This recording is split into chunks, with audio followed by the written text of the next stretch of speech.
Hello friends, welcome to সোপান academy. সোপান একাডেমির ইউটিউব চ্যানেলে তোমাদের সকলকে স্বাগত জানাই। আমরা ডাব্লিউবিপির সমস্ত প্রিভিয়াস ইয়ার থেকে চ্যাপ্টার ধরে ধরে অঙ্ক প্রশ্নগুলির সমাধান দেখছিলাম। ইতিমধ্যে আমরা পার্সেন্টেজের টোটাল 40টা অঙ্ক প্রশ্ন দেখেছি, যেগুলো বিভিন্ন কোনো না কোনো ওয়েস্ট বেঙ্গল পুলিশের পরীক্ষাতে এসেছে। তো তুমি যদি ওই পার্সেন্টেজ না দেখে থাকো, তাহলে অবশ্যই ওই ক্লাসগুলো দেখবে। টোটাল 4টা ক্লাস রয়েছে, কারণ তুমি এরপর যে এক্সামের জন্য প্রিপারেশন নাও না কেন পুলিশের, তো ওই যে পার্সেন্টেজ থেকে কিন্তু ওখান থেকেই কোশ্চেন তুমি পাবে। কারণ West Bengal police recruitment board কি করে, প্রিভিয়াস ইয়ারের উপরে বেস্ড করেই কিন্তু কোশ্চেন বানিয়ে থাকে। তো খুব হার্ড, খুব ইজি কিন্তু হয় না, জাস্ট মডারেট, খুব মানে নর্মাল কোশ্চেন কিন্তু আমরা এখানে দেখতে পাচ্ছি। তো অবশ্যই কিন্তু পার্সেন্টেজের ক্লাসগুলো দেখবে। তো আজকে আমরা করব অনুপাত সমানুপাত। এখানে টোটাল 22টা প্রশ্নের সমাধান দেখব। দেখো, 2005 থেকে 2022 পর্যন্ত যত এক্সাম হয়েছে, প্রত্যেকটা এক্সামকে যদি আমি পুঙ্খানুপুঙ্খভাবে বিচার করি এবং দেখি, অ্যানালিসিস করি, তাহলে অনুপাত সমানুপাত থেকে টোটাল 22টা কোশ্চেন এসেছে। তো কম বেশি প্রত্যেকটা পরীক্ষাতে কিন্তু একটা করে প্রশ্ন অনুপাত সমানুপাত থেকে থাকছে। তো এক্সাম পয়েন্ট অফ ভিউ থেকে এই চ্যাপ্টারটাও কিন্তু খুবই গুরুত্বপূর্ণ, খুবই ইম্পর্টেন্ট। তো প্রথম থেকে ভিডিওটি শেষ পর্যন্ত দেখবে, আশা করছি আপকামিং পরীক্ষার জন্য তোমায় অনেকটা হেল্প করবে। চলো দেখে নেবো আজকের প্রথম প্রশ্ন। তো আমরা মূলত এই সমস্ত এক্সামগুলো কভার করেছি, তুমি স্ক্রিনে দেখতে পাচ্ছ। নেক্সট, প্রথম প্রশ্ন কি বলেছে দেখো, এ ও বি এর আয়ের অনুপাত 3:4, তাদের খরচের অনুপাত 2:3, প্রত্যেককে 200 টাকা করে সঞ্চয় করলে এ ও বি এর আয় কত হবে? খুব সহজ একটা অঙ্ক। বলেছে এ আর বি, এদের আয়ের অনুপাত 3:4 আর খরচের অনুপাত দিয়ে দিয়েছে 2:3, প্রত্যেকে 200 টাকা করে সঞ্চয় করে। এখন এই অনুপাত সমানুপাতের একটা মেন পয়েন্ট তোমাকে লক্ষ্য করতে হবে।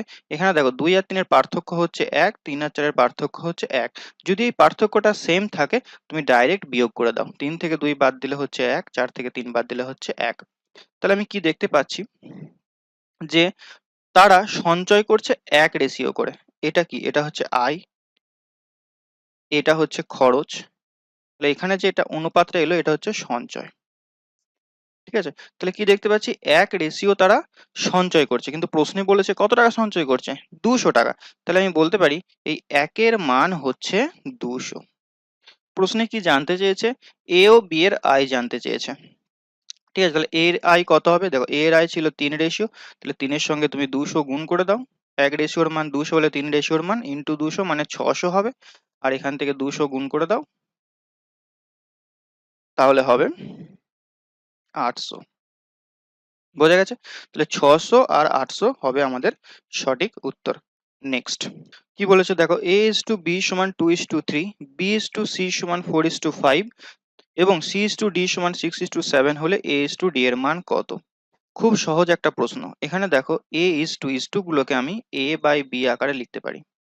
a is to b কে a বাই b সমান আমি বলতে পারি 3:2 কে 3-এর 2।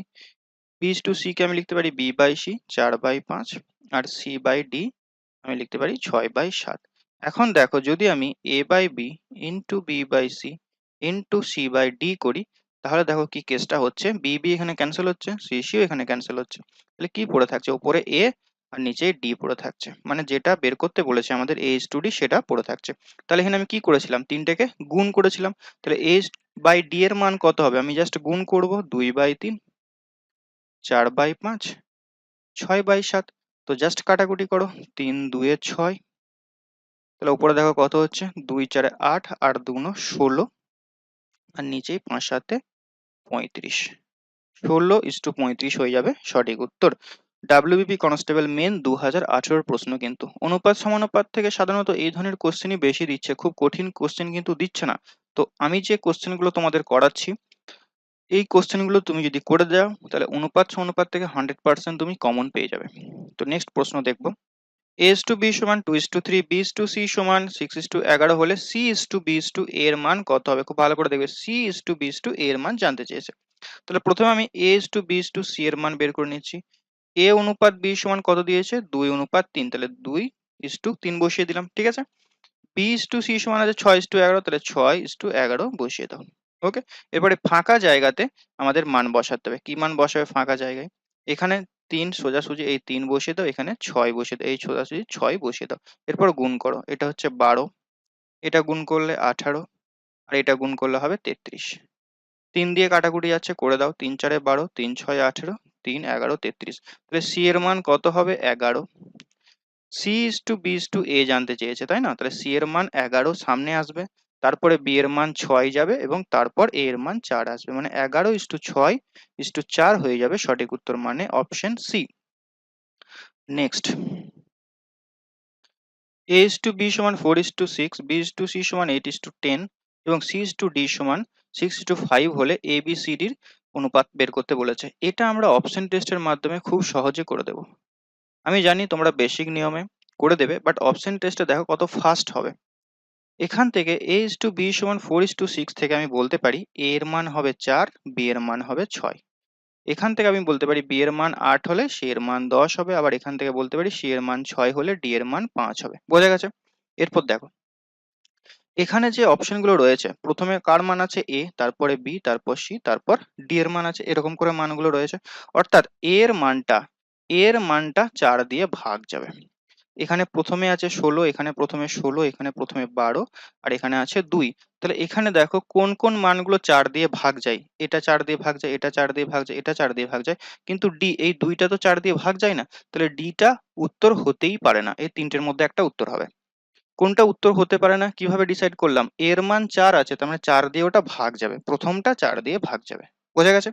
এরপর দেখো, পি এর মান কত বলেছে? 6, মানে দ্বিতীয়টা 6 দিয়ে ভাগ যাবে। বি কোথায় আছে? দ্বিতীয় স্থানে রয়েছে বি, তাহলে বি এরটা 6 দিয়ে ভাগ যাবে। তাহলে দেখো, এটা 6 দিয়ে ভাগ যায়, এটা 6 দিয়ে ভাগ যায়, 25 কিন্তু 6 দিয়ে ভাগ যায় না, তার মানে বি এখানে উত্তর হতে পারে না। আবার দেখো, এখানে আমি আবার পেয়েছি বি এর মান 8, এখানে আবার বি এর মান 8 আছে, মানে দ্বিতীয়টা আবার 8 দিয়েও কিন্তু ভাগ যাবে, 6 দিয়েও ভাগ যাবে, 8 দিয়েও ভাগ যাবে। তাহলে এখানে দেখো 30, এ কিন্তু সরি, এটা কিন্তু 24 রয়েছে, 24 কিন্তু 8 দিয়ে ভাগ যায়, 24 কিন্তু 8 দিয়ে ভাগ যায়, বাট এ এখানে 30টা 8 দিয়ে ভাগ যায় না, তার মানে অপশন এ এখানে হবে না, অপশন সি হয়ে যাবে এটার সঠিক উত্তর। দ্বিতীয়টাকে চেক করব। বুঝতে পারলে বি এর মান যখন চেক করছি, তাহলে দেখো তিনটে অপশন আমি কেটে দিয়েছি, অপশন সি হয়ে যাবে এটার সঠিক উত্তর। বোঝা গেছে? বুঝতে না পারলে আরেকবার ব্যাকে গিয়ে দেখো কি করলাম, আমি আরেকবার বলে দিচ্ছি। এখানেই এর মান 4, প্রথমে দেখবো 4 দিয়ে ভাগ যাচ্ছে কিনা, তো ডি এরটা প্রথমেই ক্যান্সেল হয়ে গেল। বি এর মান 6, মানে 2 নাম্বারটা 6 দিয়ে ভাগ যাচ্ছে কিনা, 30 6 দিয়ে ভাগ যায়, 4 24 6 দিয়ে ভাগ যায়, 25 কিন্তু 6 দিয়ে ভাগ যায় না, তাহলে বি ক্যান্সেল। আবার দেখো এখানে বি এর মান 8, মানে 2 নাম্বারটা 8 দিয়ে ভাগ যাবে, তাহলে এখানে 30 কি 8 দিয়ে ভাগ যায় না, তাহলে এ ক্যান্সেল, সি উত্তর। ওকে, খুব সহজে কিন্তু করতে পারবে। নেক্সট প্রশ্ন দেখো, যদি 940 টাকা এ বি সি এই অনুপাতে ভাগ করা হয়, তাহলে বি কত টাকা পাবে? এ বি সি যে অনুপাতটা দিয়েছে ওটাকে একটু সিম্পলিফাই করে দিতে হবে, একটু ছোট করে নিতে হবে, এত বড় দিয়ে আমরা কাজ করতে পারবো না। প্রথমে কি রয়েছে? 1 পূর্ণ 1 এর 2, তারপরে আছে 3, তারপরে আছে 3 পূর্ণ 1 এর 2। এটাকে যদি আমি ভেঙে লিখি, তাহলে 2 প্লাস 1 মানে 3 এর 2 হবে, এটা হবে 3, আর এটা হবে 3 2 এর 6 আর 1 এর 7 এর 2। নিচের 2 গুলোকে সরানোর জন্য আমি কি করছি? সবাইকে 2 দিয়ে গুণ করে দিচ্ছি, তাহলে এটাকেও 2 দিয়ে গুণ করলাম, এটাকেও 2 দিয়ে। অনুপাতের প্রত্যেকটা সংখ্যাকে আমরা একই সংখ্যা দিয়ে কিন্তু গুণ করতে পারি। তাহলে এই 2 ক্যান্সেল, এই 2 ক্যান্সেল, তাহলে 3:6, 3 2 এ 6 হচ্ছে, আর এখানে 7, মানে এই অনুপাতে ভাগটা হবে। টোটাল কত টাকা দিয়েছে? 940 টাকা দিয়েছে। তাহলে 940 টাকা, এটা হচ্ছে কত টোটাল? 6 আর 3 9, 9 এর সাথে 16 মান হচ্ছে 940। ঠিক আছে? আমাকে বের করতে বলেছে বি কত টাকা পাবে, বি মানে 6 এর মান আমাকে বের করতে বলেছে। তাহলে দেখো, আমি এটা 2 দিয়ে কাটছি, 2 3 এ 6, এটা 8, 4 দিয়ে কাটবো, 4 2 এ 8, 4 2 এ 8, এখানে 4 3 এ 12, 4 5 20। তাহলে আর তো যাচ্ছে না, তাহলে উপরে দেখো থাকছে 235 ইন্টু 3, গুণ করে দিলে 3 5 15, 5 হাতে রইলো 1, 3 2 6, 3 3 9 রেখে 10, হাতে রইলো 1, 3 2 6 রেখে 7, আর নিচে হচ্ছে 2। এটাকে যদি আমি ভাগ করি, 35 2 70, 2 2 4, আর এখানে 5, মানে 352.5 টাকা পাবে বি। নেক্সট প্রশ্ন দেখো, দুটি সংখ্যার অনুপাত 6:8, এদের অন্তর 69 হলে বড় সংখ্যাটি নির্ণয় করো। এখানে সংখ্যাগুলোকে যদি আমি ধরি একটা 5 রেশিও আর একটা 8 রেশিও, 5x 8x ও ধরতে পারো তুমি, আমি এখানে ধরলাম 5 রেশিও আর 8 রেশিও, তাহলে এদের মধ্যে পার্থক্য কত হচ্ছে? 5 আর 8 এর মধ্যে পার্থক্য কত হচ্ছে? 3, তাহলে 3 রেশিওর মান আমি বলতে পারি 69। বড় সংখ্যাটার মান বের করতে বলেছে, তার মানে 8 এর মান আমরা বের করব। জাস্ট ঐকিক নিয়ম। 3 রেশিওর মান হলে 69, তাহলে 1 রেশিওর মান হবে বাই 3, 8 রেশিওর মান হবে ইন্টু 8, এটাকে 3 দিয়ে যাচ্ছে, 3 2 6, 3 3 9, 23 ইন্টু 8, 3 8 24, 4 হাতে রইলো 1, 8 2 16, 16 আর 2 18, 184 হয়ে যাবে সঠিক উত্তর। বোঝা যাচ্ছে? নেক্সট, দুটি সংখ্যার অনুপাত 2:3। যদি সংখ্যা দুটির প্রত্যেকটিতে 8 যোগ করা হয় তাহলে অনুপাত হবে 3:4। তাহলে সংখ্যা দুটি হলো 2:3, এখন কত হচ্ছে 3:4। এই অঙ্কের ক্ষেত্রে কি বললাম, পার্থক্যটা প্রথমে চেক করে নেবে। এখানে 2 আর 3 এর পার্থক্য 1, এখানেও 4 আর 3 এর পার্থক্য 1। যদি এরকম 1 1 ব্যালেন্স থাকে, এরপর তুমি কি করবে, জাস্ট বিয়োগ করে দাও, বা এভাবে চিন্তা করতে পারো, তিনটার সঙ্গে তিনটা পরিবর্তন হয়ে হচ্ছে 4, তার মানে 1 বাড়ছে, 1 রেশিও বাড়ছে। এখন প্রশ্নে কি জিজ্ঞাসা বলা হয়েছে দেখো, 8 যোগ করা হচ্ছে, তাই না? তাহলে 1 রেশিওর মান আমি বলতে পারি 8। এদিকেও তুমি যদি চিন্তা করো, তাহলে 1 রেশিও হচ্ছে, 3 থেকে 2 বাদ দিলে 3, 2টা 3 হচ্ছে, তার মানে 1 বৃদ্ধি হচ্ছে, কিন্তু প্রশ্নে বলেছে 8 বৃদ্ধি করা হয়েছে, মানে 8 যোগ করা হচ্ছে, তাই না? তাহলে 1 রেশিওর মান হচ্ছে 8। সংখ্যা দুটি বের করতে বলেছে, তাহলে 2 রেশিওর মান কত হবে, 2 ইন্টু 8 মানে 16, আর 3 রেশিওর মান 3 ইন্টু 8 মানে 24, 16 আর 24, অপশন সি। নেক্সট অঙ্ক দেখে নেব। a is to b সমান 3:4, b is to c সমান 6:5 হলে a is to c সমান কত হবে? একদম সেম অঙ্ক। দেখো, a বাই b সমান আমি বলতে পারি 3/4, আর b বাই c সমান আমি বলতে পারি 6/5। এখন a বাই b আর ইন্টু b বাই c যদি আমি করি, তাহলে b b ক্যান্সেল হচ্ছে, কি পাচ্ছি আমি, a বাই c পাচ্ছি। তাহলে কি আলটিমেটলি গুণ করে দিতে হবে আমাদের। এই অঙ্কের ক্ষেত্রে জাস্ট ডাইরেক্ট গুণ করে দেবে, 6/5।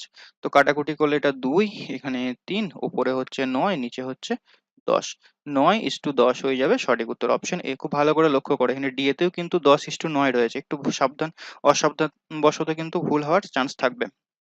অপশন এ হয়ে যাবে এটার সঠিক উত্তর। ক্লিয়ার হয়েছে? নেক্সট প্রশ্ন দেখব।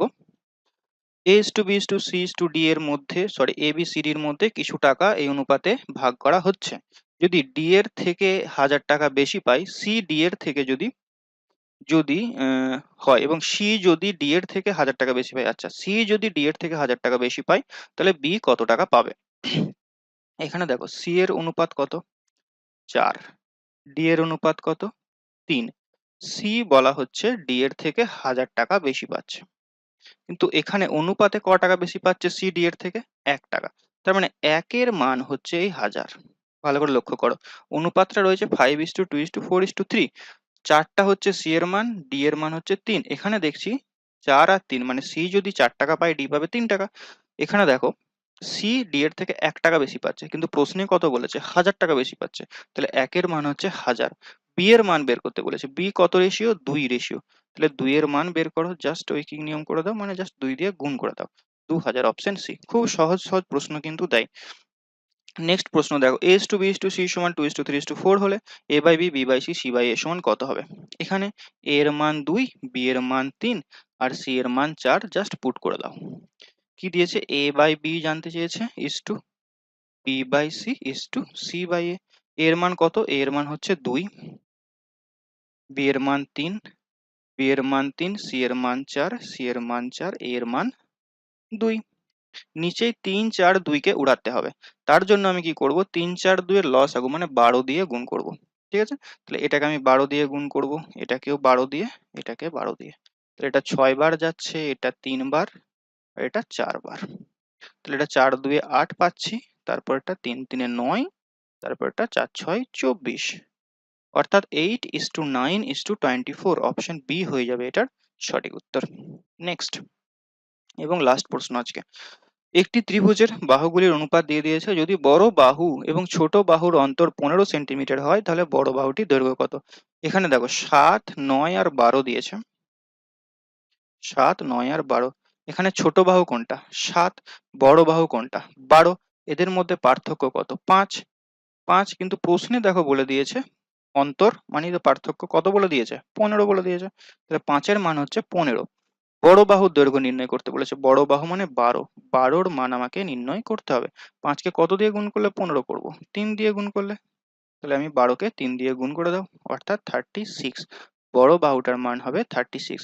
টোটাল 22টা অঙ্কের মধ্যে এই ক্লাসে আমরা 11টা অঙ্কের সমাধান দেখলাম।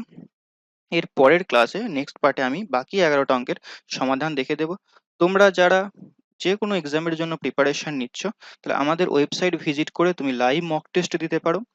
গুগলে সার্চ করবে সোপান একাডেমি, তাহলে আমাদের ওয়েবসাইট দেখতে পাবে। সেখানে গেলে তুমি বিভিন্ন এক্সামের মক টেস্ট থেকে শুরু করে PDF, study materials, up to date সমস্ত কিছু কিন্তু পেয়ে যাবে। তো ওই অবশ্যই আমাদের ওয়েবসাইট তুমি ভিজিট করো, ওখান থেকে নিজের প্রয়োজনে যে সমস্ত মক টেস্ট দেওয়ার প্রয়োজন সেগুলো তুমি দিতে পারো। এছাড়াও এই লিঙ্কে তুমি যদি ক্লিক করো তাহলে আমাদের ডাইরেক্ট ওয়েবসাইটে চলে যাবে। তুমি এই পিডিএফটা যদি ডাউনলোড করতে চাও তাহলে আমাদের সোপান একাডেমি টেলিগ্রাম গ্রুপে জয়েন হয়ে যাও, ডেসক্রিপশনে তার লিঙ্ক আছে। এমনকি তুমি টেলিগ্রাম অ্যাপটা ওপেন করে সোপান একাডেমি লিখবে, তাহলেই ডাউনলোড করতে পারবে, তাহলেই আমাদের গ্রুপে অ্যাড হয়ে যাবে তুমি। তো অবশ্যই ওখানে অ্যাড হয়ে এই পিডিএফটা সংগ্রহ করো। দেখা হচ্ছে নেক্সট ক্লাসে। Till next class, take care.